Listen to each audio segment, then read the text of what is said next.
Welcome to the Less Stress Life, where we help women and families overcome fatigue, food sensitivities, and inflammation.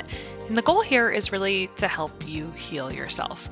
If you find this show or episode helpful, please repay the favor and share it with a friend or leave me a review on the Purple Podcast app, if that's where you listen, or wherever else you can listen. Actually, all of our active links that you may want that give you very easy access to leaving a review are at christabiegler.com/links. I am your host, Christa Biegler, an integrative dietitian nutritionist and lover of all kinds of foods and my chickens. So a couple episodes ago, I talked about the mold situation that I have found myself in this year. And today, I promised that I would come back and talk about symptoms. And I find that this is really sneaky. So I want to talk to you about how I used to think about mold and how I kind of think about it now, because now it's like a nagging, annoying thing when it's more mild to moderate. So we're going to talk a little bit about mild symptoms, moderate symptoms, and severe symptoms. But first of all, let me set the stage. What I want you to think about with mold is that it's an aggressive fungus. So we have, just setting the stage, we have our microbiome, which is our bacteria culture, like bacteria ecosystem of our in, on, and around our body. And then we also have the mycobiome, that's the fungal ecosystem. And I think that there is still, the microbiome has gotten a lot of press for a lot of years. The mycobiome, not as much. If people are talking about fungus, they say, I have candida, or I did this candida cleanse, or we use the word candida, which is one strain. But what you want to think about with mold is that it's a more aggressive version of fungus. So it's just a big, ugly, hairy fungus. And there's many, many types. And if you can see mold, there's hundreds of mycotoxins that are being distributed from it. At least this is what that statement is from other mold experts that I've interviewed, not from myself, but so hundreds. I mean, when we do these mycotoxin tests, we have like a handful of mycotoxins we get to look at. What I want you to know is that mold is going to look like really bad detoxification potential. So this shows up a lot in my skin clients because they already have poor detoxification, and I was a skin person. We already have poor detoxification. The skin is a safe place for us to get rid of things, so you can just guarantee that. So this would be if you just do not do well trying to clear toxic burden in general. So if it's abusing, so I'll just give you a couple examples. So someone was in my inbox today, and I remember she had told me that when she added an omega, this is a little bit of a rabbit hole, but maybe useful. This person told me that when she in the past has ever taken like omega-3 fatty acids, she's gotten cystic acne, which tells me that she's got some issues with what's going on with the liver. So the liver would produce bile. Bile is like the one sentence answer to how the body packages up toxins and eliminates them. So I know she's not metabolizing fats beautifully, which is going to lead to conditions like dry eye and all kinds of things that you wouldn't think can be related. But dry eye, I hang out with an optometrist all the time, and she's always talking to me about this. So we talk about this all the time. So detoxification symptoms can look like a lot of things. It can look like skin symptoms. It can look like heightened sense of smell. It can look like fatigue. Unfortunately, it's a little bit vague, and I can talk more about detox symptoms, but it also can look like recurrent fungal symptoms. So what this is doing is, because it's a more aggressive toxin, it's going to look like not only a fungal infection or recurrent fungal infection or one you just cannot get rid of and it just relapses and relapses, and or it's going to look like issues with detoxification, gallbladder, etc., because those endotoxins have to get out somehow. So you need garbage men, you need detoxification, you need your liver to be working, your bile systems, your gallbladder to be working to eliminate that. So if there's any malfunction in that junction, it is going to look like a problem. So for me as a clinician, I'm used to being able to see what's kind of average response and what is a more delayed response or a more severe response to things.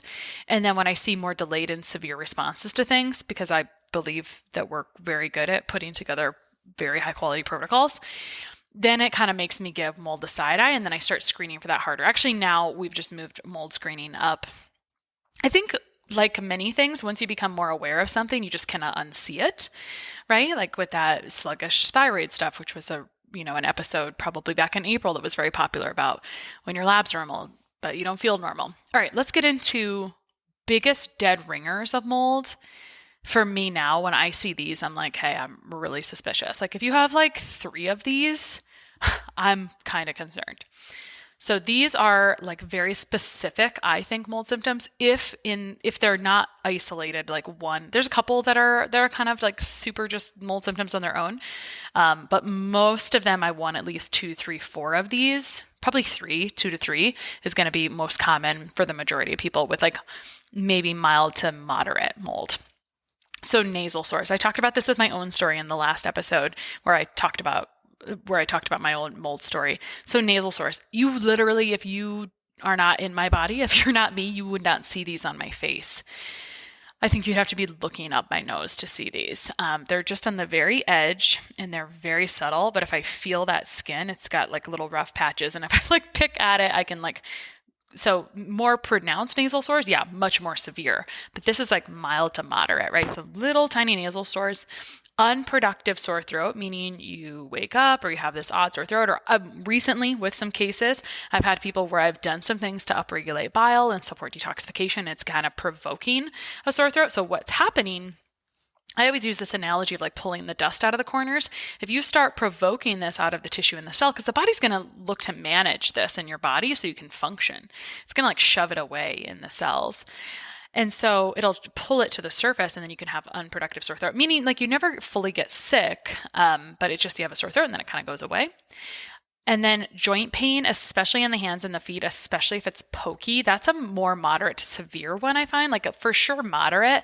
I've also seen that just present in the morning or present in certain areas, but definitely hands, feet, sometimes hips, knees. It just kind of depends. There's other bacteria that cause rotating joint pain as well. So again, I'm going to give you 10 symptoms, I think, and I should stop. I'll recap them here. And then we're going to go through a checklist of like mild symptoms and fungal symptoms and more moderate and severe. But these are just very mold specific symptoms that make me very suspicious. Like, yep, I think we should test and address this appropriately.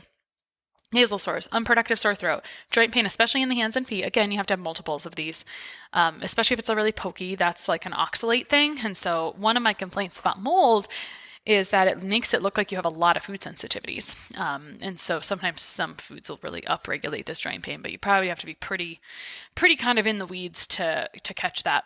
Lichen sclerosus or sharp vaginal pain, that is actually related to oxalates as well. So it's just a different presentation of how that can be, which is just a sneaky little bugger. And so until that really started presenting in clients again and again, I was like, I'm really perplexed by this. And I was looking for the different relationships. And when I saw oxalates was a potential cause. So oxalates are a natural food chemical. And when your body is overloaded with fungus, and mold is just an aggressive fungus, you cannot metabolize or break those down. And so when you eat foods high in oxalates that you would normally be able to break down, they build up and they cause like sharp, pointy pain, and potentially even like kidney stones. Lymph node swelling. So that's like a systemic inflammatory sign and symptom. And it's not necessarily mold only, but I think like when we've got a lot of lymphatic backup, we definitely want to look at hard hitters for inflammation. And mold is just such a systemic inflammatory thing that affects every system. So I'm talking about recurrent fungal symptoms. I'm talking about poor detox symptoms, but in general, it could make your guts a mess. Anyway, I digress as I talk about every symptom. Increased allergies. So overall over increase of allergies, especially as an adult, that can be overall gut liver stuff, but mold just taxes what's going on in the gut and the liver. It just makes it so much more severe. This is a really interesting one. So I am like a common denominator freak. I've never seen this on any other list, but I've been getting together with a group of practitioners. We call ourselves the mold groupies, and we just kind of exchange case studies and stories and like what's working, not working. It's a lovely thing. And so I was chatting with one of my friends and I was going through my like catalog in my brain of how often I see this very specific thing. So itching at the base of the scalp, like between the back of the neck and where the hair starts, but especially at night, we see that in mold. And it's such a sneaky thing because it could be bacteria and fungus. Like the things that you use for treating bacteria and fungus can work on mold. It's just, again, that mold is more severe. So it's such a sneaky one. Significant negative detoxification reactions. So doing something to kill something, and like let me give you a quick example. This is not an amazing one, but it's a die-off story. Once upon a time, I took a probiotic called Sporbiotic. It's an antifungal sporbiotic called Saccharomyces boulardii, and I took a high dose. I tend to be kind of aggressive and impatient, and sometimes you need to deal with the consequences of being aggressive and impatient. And I ended up with spots everywhere all over my body, and I was like, "Wow, that's interesting." They did not itch, fortunately, and it was gone within a couple of days because I did not continue to push on that. I just kind of stopped that. But I basically gave myself something that was quite antifungal in a state of I could not clear that. I didn't have any other support to clear that. And it was kind of trying to shift too much too soon. That's like a way that can present. Mouth sores from citric acid. So citric acid used to be innocent and from citrus, and now it can be grown on mold as an additive or preservative. And so if you have like just these bizarre like sores on your tongue that come and go from different foods, so I also would get them from certain nuts, which can be moldy, some of them. So this is why it's really like obnoxious, because some things will cause a problem and some things won't. So it'll be a little bit hard to find or pinpoint the problem. And this is very classical. Now, not everyone has it, but if someone's got this, it can definitely be a mold thing. Chronic sinus congestion, especially onset of, whenever this exposure happened, or throat clearing. So I didn't used to have throat clearing on there, but as I've kind of gone through my own mold symptoms and watched and looked at all of my clients and kind of like pulled together this, I was working on a list last week of what things make me the most suspicious out of all the symptoms, because I have many, many, many, and I'm going to try to go through a shortened list of them. But anything that looks like worse detox symptoms and recurrent fungal symptoms, those were really mold suspicious. Now, what I want to mention also are some more severe mold symptoms, because in practice, I used to only think we needed to deal with mold when it was really severe. I now believe, so this is like the same, I'm having really the same kind of come to Jesus as I was having with thyroid in the last year over this, like last year or two, who knows, they all blurred together. But anyway, I remember being really distraught that labs were normal for thyroid, but you didn't feel normal. Well, with mold, actually all of our mycotoxin tests are positive. Technically, you heard me talk about that last time. I split tested the mycotoxin tests. They're both positive. They both got different results. I thought that was really interesting. What's important is I think that the timeline for treatment is a bit extended. And so for stamina purposes, it's really nice to see those positive results so you can see what they look like. So I used to just think that if it was very severe, it was an issue. And these were some other symptoms I used to describe. Now, not everyone feels like this, because it may be one place and not the other. And on another episode, we should talk about addressing this internally, because that's something I look at in practice, and then how you address this in your environment, which is not, I don't come over and fix this in your house. Like, this is why opening this door is not exactly, it's not like a quick door.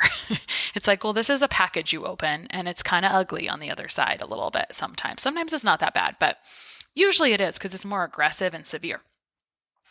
So, but if you notice a difference in how you feel on vacation or away from home or away from a workplace, or you notice significant health problems beginning after living in a certain place, really, really, really important to sit down, and if you have different health symptoms, compile them, and then also to like timeline out like your history of stress and your history of where you've lived and like the exacerbation of different symptoms.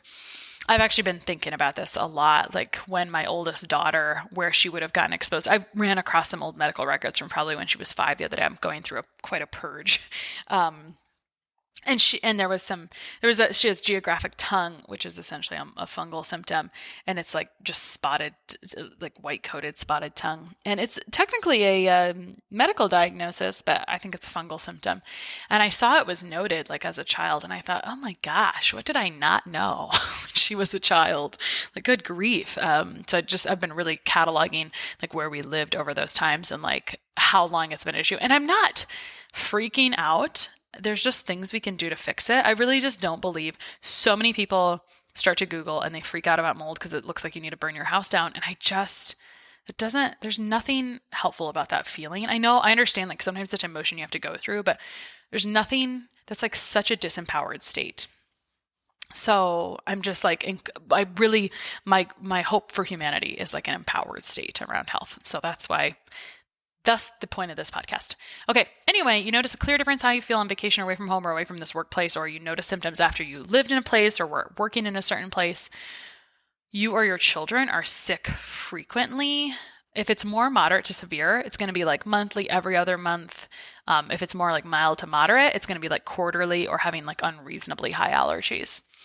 You cannot resolve fungal infections or you have a significant fungal symptoms or recurrent bacterial vaginosis. So fungal symptoms include things like toenail fungus, athlete's foot, vaginal, yeast infections, white-coated tongue, sugar cravings. Oh, here are some like this itchy ears is like fungus all the way. Some ear, nose, and throat concerns, sinus congestion stuff, throat clearing stuff, all of those. So I was talking about how mold assaults detoxification, and there's so many symptoms that overlap, but you can have just you're putting on weight really quickly because in theory, like, of course, mold screws up everything. So it's going to affect thyroid. It's going to affect everything. But remember, the body's solution to pollution is dilution. So it may shove it away in tissue, or you may have undesired weight loss. So all of those things, onset of thyroid issues, excess estrogen, that's like period symptoms, worse acne around your cycle. Now, that not all of this, like if you have one of those symptoms, it does not mean it is from mold. I'm just saying if there's like many of these that are stacking up like again and again and again, it's worth screening and considering whether mold could be a problem and then addressing it appropriately, because not addressing it so it costs a little bit more at the beginning, I think. And it's a bit of a pain in the butt, but I just think like you save money and not relapsing in the future. And even if you do relapse and go backwards, like let's say you move forward and then you kind of go backwards because you get some exposure, or it comes to light, like this seems to be a problem, then fine, then deal with it then, right? Like you can, like, we're always in pursuit of some, like the time is going to pass anyway. And so it's not that you should always be a constant project, but aren't we all a constant project? So anyway, I'm just saying, like, try to have like an optimistic attitude about it, because if you can learn about it, if you can feel empowered, if you can understand it, then, like you're just better than 90% of other people, right? So detoxification, subtle joint pain that doesn't go away. Those were all like bigger, more significant fungal symptoms to me before I started watching for less severe ones. So this episode is supposed to be mostly about symptoms. So in that vein, I'm actually going to go more quickly now through many of the questions in our mold questionnaire. Now, I'm not going to be able to help you score this. I just want you to think about the severity of this overall. I'm actually going to start with some of the more severe ones and go to some of the more mild ones. Some of the more mild ones could just be generalized fungal overgrowth, but some of these, let me start with this. These are more severe symptoms. Daily use of sinus spray, basically daily chronic sinus congestion, peanut allergy, difficulty walking, POTS, postural tachycardia syndrome. That has like become a big thing. Not going to go off on that tangent. Confusion, memory loss, respiratory distress, arrhythmia, histamine issues. I think so often my clients do have histamine issues. They don't even mark that one. EOE, eosinophilic esophagitis, non-celiac intestinal disease, cyclical vomiting syndrome, fatty liver. It's estimated that very high amount of the population have fatty liver, but most people don't know because of biopsy. Interstitial cystitis, so bladder pain, that's another one. I don't think people mark that one enough either. And I think that goes along with the oxalates, the vaginal pain, etc. Kidney disease, chronic pelvic pain, mast cell activation syndrome, something that's become more and more a thing, kind of post-COVID stuff. Sinus surgery any time of your life, Marcon's, chronic fatigue, dysautonomia, which is kind of like some imbalance stuff, hearing loss, dementia, tremors, lung scarring, ulcers, blood and stool, infertility, cancer diagnosis history, exposure to any water damage building in your life, or positive. There's some screening tools out there called Shoemaker tests and positive to that. So those are the more severe, very severe symptoms. These are more moderate ones. Wheezing, burning lungs, migraine, voice sounds nasally, chronic sinusitis, alternating, and there's a lot of overlap here. I'd like to clean these up, but in general, I want to get you in the right direction here. You have to check like 20 of these out of this list. Wheezing, burning lungs, migraine, voice sounds nasally, so just make some ticks, chronic sinusitis, alternating constipation, diarrhea, food sensitivities. It's going to be like lots of food sensitivities, abnormal reactions to antibiotics, big one, recurrent yeast infection, recurrent athlete's foot, jockish, toenail fungus, episodes of fast heart rate, Raynaud syndrome. That's been a really fun one to observe lately with clients. Difficulty in thinking clearly, balance issues, incoordination, nerve pain, overactive bladder, reaction to musty spaces, asthma, recurrent respiratory infections, allergies aren't controlled well by medication, plugged or clogged ears, vomiting, irritable bowel syndrome, chemical sensitivities, Epstein-Barr virus, bacterial vaginosis, peeling or sloughing skin, especially dry feet, which can go along with thyroid stuff, chest pain, non-obstructive sleep apnea, disorientation, slow reflexes, numbness or tingling, unexplained menstrual changes, and bladder infection. So that was a lot. You'd have to be like many of those would start to make you say like, man, maybe this is starting to kind of come together. So actually what I'm reviewing right now is a slight edit for Dr. Jill Christa's mold questionnaire. So you might be able to like search Dr. Jill Christa and find the questionnaire, but I'm going to keep going. I've got a couple more pages of symptoms. These are more mild overall, more mild to moderate symptoms overall. So I'm just going to run through these. You'd have to have like, 10, 15, probably 15 to 20 of these for this particular section to score high. Brain fog, frequent runny nose, sneezing, postnasal drip, swollen glands, frequent yawning or sighing, headaches, eye irritation, frequent changes in vision, dark circles under the eyes, nervousness, can't settle, feeling overwhelmed, irritated lungs, nasal polyps, sores in the mouth, thrush, ringing in the ears, skin rash, easy bruising, bothered by tags and seams on clothing, protruding veins on lips, clearing your throat often, frequent colds, exhausted from exercise, increased thirst, feeling of internal vibration, vertigo, frequent urination, change in appetite, nausea, constipation, crave alcohol, feel tired all the time, blow your nose all the time, nosebleeds, shortness of breath, heart palpitations, hay fever, blurry vision, allergies, sensitivity to sunlight, low mood or depressed, episodic chronic dry cough, blood-streaked mucus, coated tongue, bumps on the back of the throat, sore and itchy ear canals, bothered by loud noises, burning or itchy skin, spider veins, anemia, lower extremity edema, sore throat, delayed recovery from colds, frequent static shocks, trouble sleeping, dizziness, drunken feeling, yeast infection, intestinal gas, feeling bloated, and crave sweets. I know that was kind of a lot. You might resonate with a lot of those. That particular section, you need to get a whole bunch.